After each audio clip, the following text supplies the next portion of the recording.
This is Hidden Killers with Tony Brueski. Here now, Tony Brueski. You ever say, you think you know somebody? You think you know somebody. You think there's no way anyone would go to this length to fulfill their narcissistic needs. Well, here's a new one, and it's rare. It is rare for me to hear a story and go, I haven't heard that one before. This is one of those stories. Buckle up. And please, in the comment section on YouTube, fill it in with your thoughts. Search Hidden Killers with Tony Brueski if you're not already there. If you're listening to us on the podcast platform, please, this is one we're going to be watching. It's a kind of Virginia neighborhood where people wave to each other when they, pull out the trash cans. Herndon, brick homes, trim lawns, quiet cul-de-sacs where everyone assumes safety is a given. It's the last place you'd imagine two bodies, one stabbed, one shot, sprawled inside a home that looked like any other unstable brick way. But that's exactly what police found on the morning of February 24th of 2023. Inside the Banfield home lay 37-year-old Christine Banfield, a pediatric ICU nurse, dead from multiple stab wounds. Nearby, 39-year-old Joseph Ryan, a man she'd never met until that morning, shot twice. One bullet to the head. Her husband, Brendan Banfield, a former IRS special agent, stood at the scene, shaking, calling 911, claiming he'd interrupted a violent attack, that he'd done what any man would do, defended his wife, shot the intruder, and tried to save her life. And on the surface, that's kind of what it looked like. Then the investigation began. And then, oh, holy shit. As the crime scene tape wrapped around the house, something just wasn't quite adding up. There was another person in that home that morning. The family's live-in au pair, which is, if you're wondering and playing along at home, basically a live-in nanny. Juliana Peres Magalhães, 23 years old, Brazilian. She'd been the Banfield's nanny for over a year. She told investigators she was upstairs, heard screams, ran down, saw Christine bleeding, a man on top of her, Brendan firing shots. She even fired one herself, she said, out of fear. At first, police, they took the story at face value, a brutal home invasion. Husband protects his wife. Au pair caught in the chaos, but within days, the evidence began to whisper a darker truth. One so grotesque, it sounded like fiction. Christine wasn't the victim of a random attack. She was part of a plan. And if you are a fan of true crime, you probably have already been putting these dots together inside your mind. Where is this going? Yes, it's going there. But what about this other guy? How does he play into this? Well, that's where this gets tricky. Digital footprints, kids. As always, digital footprints. It's amazing how dense people seem to be. This is a thing that your search history will reveal you. Detectives recovered digital evidence from Christina's devices, including her work computer, showing messages with Joseph Ryan, sexually charged chats about bondage, submission, role play. The message led back to a profile on a BDSM site called FetLife. The user? Anastasia 9. The name matched Christine's middle name. The photo was hers, but the tone of the message wasn't, because Christine didn't write them. The man she was chatting with, Joseph Ryan, thought he was talking to her. That morning, he believed he was coming to her home for a consensual BDSM encounter. He walked through that door expecting a fantasy. Instead, he walked into an ambush. As the police dug deeper, they realized Anastasia 9 had been created and maintained by Brendan Banfield's devices. He had used his wife's name, her image, and her computer to lure another man into his home, a man he'd never met, a man he would soon shoot dead. Why?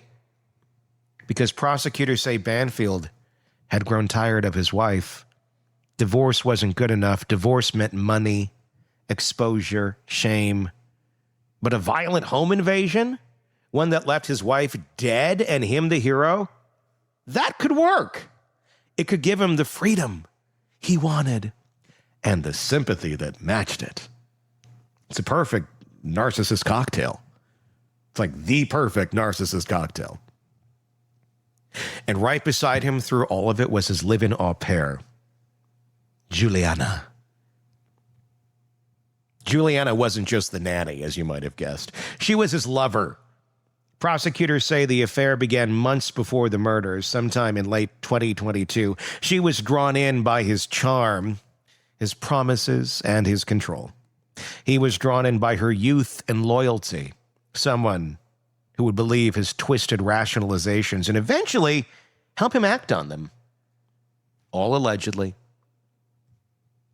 Court documents show that Banfield had been preparing for months. He bought a gun. He took Juliana to shooting ranges to practice. He allegedly told her he was considering killing Christine, not in a fit of rage, but as an operation, a game, the kind of phrase that only sounds harmless until blood hits the floor. And that's exactly how Juliana later described it in her plea hearing. It was part of the game, was the quote. Those 5 words turned this case from tragic to surreal. Here's how prosecutors say it unfolded. On February 24th, just before dawn, Juliana invited Joseph Ryan to the Banfield home under the guise of Christine. He arrived expecting a sexual encounter. Christina was home, unaware of what awaited her, though. Inside, something violent and chaotic erupted. Prosecutors believe Brendan and Juliana attacked Christine and Ryan in a premeditated sequence, a staged scene meant to look like an interrupted assault. Christine was stabbed multiple times. The wounds were consistent with close-range controlled force, not the defensive slashing of an intruder, but targeted.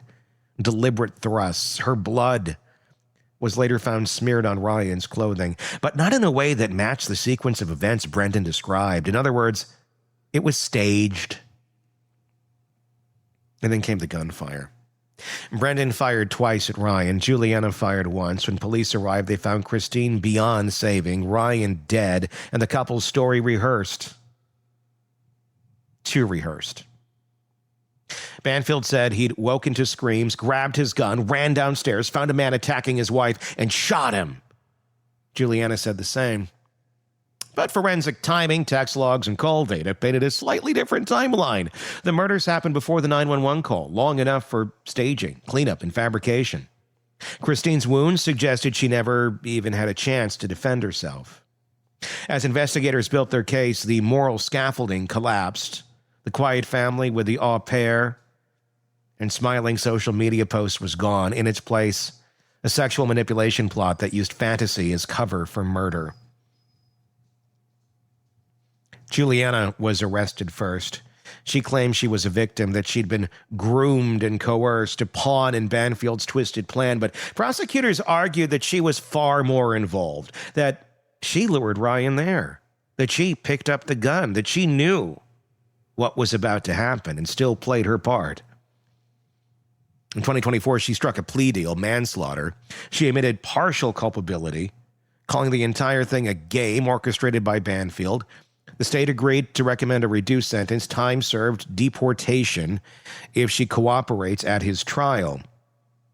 And that's where the story now sits. Brendan Banfield is awaiting trial for aggravated murder. 2 victims, 1 plan. 1 woman dead, another man lured and executed. if you're still trying to put the pieces of this together, Brendan allegedly lured this man into the home under the guise of a SA fantasy. And he phrased it to the person who was dead, the one who came in and said, yeah, I'll do this, as the wife asking to be assaulted. This is part of a fantasy. It's part of some sort of sick role playing.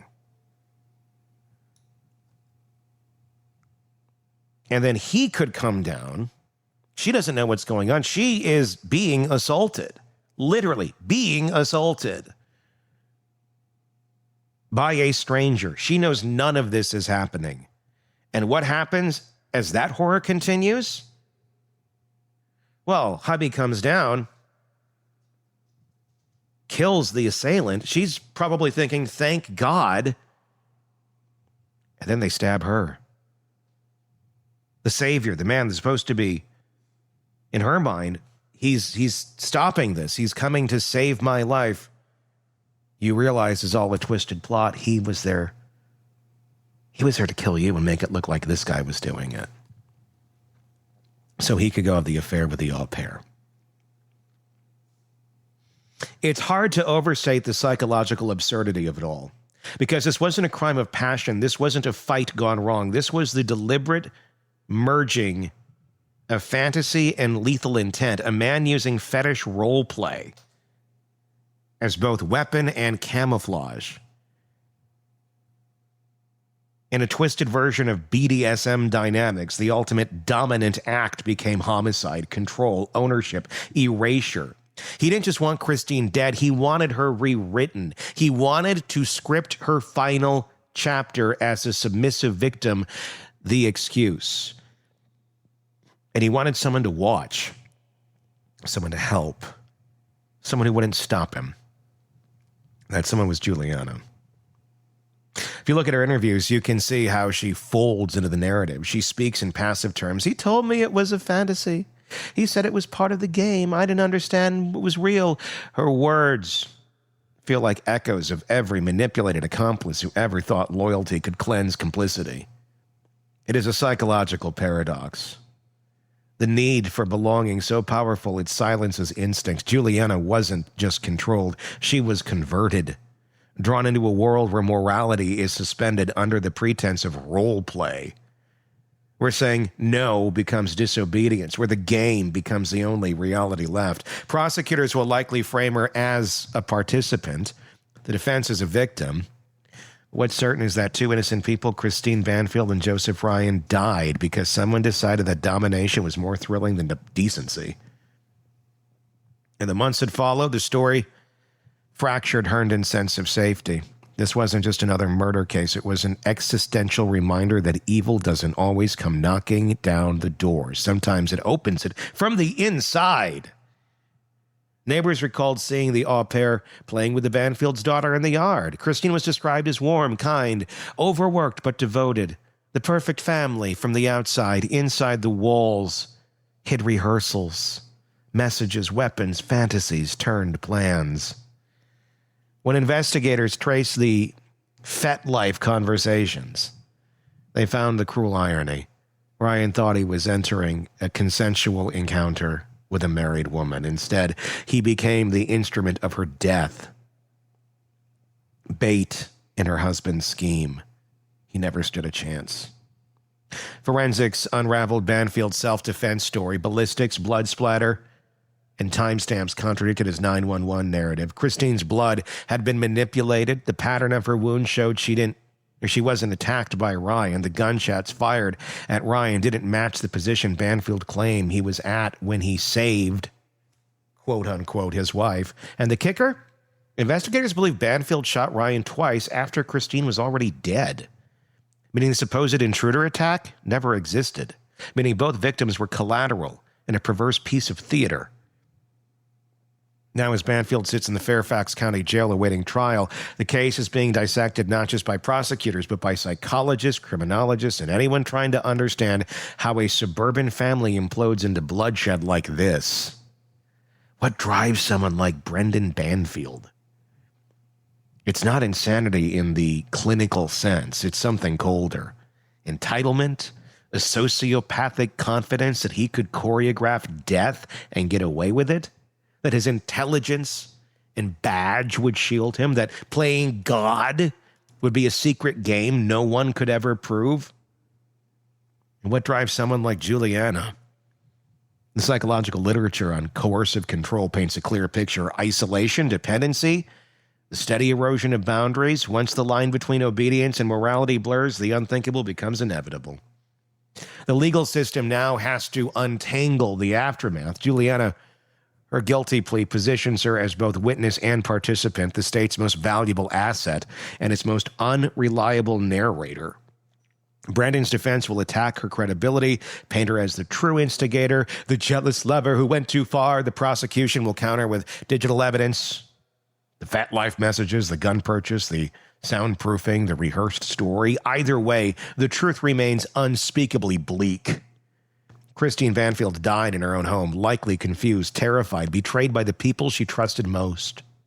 Joseph Ryan died believing he was walking into a fantasy, not an execution. And two people, one a federal agent, the other an au pair, tried to spin those deaths into a story about heroism and fear.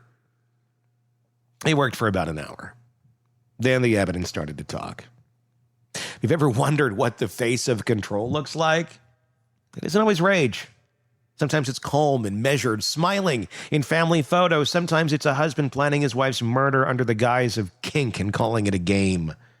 That word game keeps echoing through this case. It's how Juliana described it. It's how Brendan allegedly framed it. But there's nothing playful about two bodies on a floor, one woman stabbed through her ribs, one man executed on the carpet.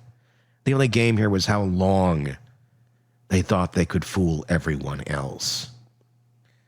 And when the trial begins, when that evidence is laid bare, when Juliana takes the stand and calls it part of the game again, maybe then the world will finally see what this was.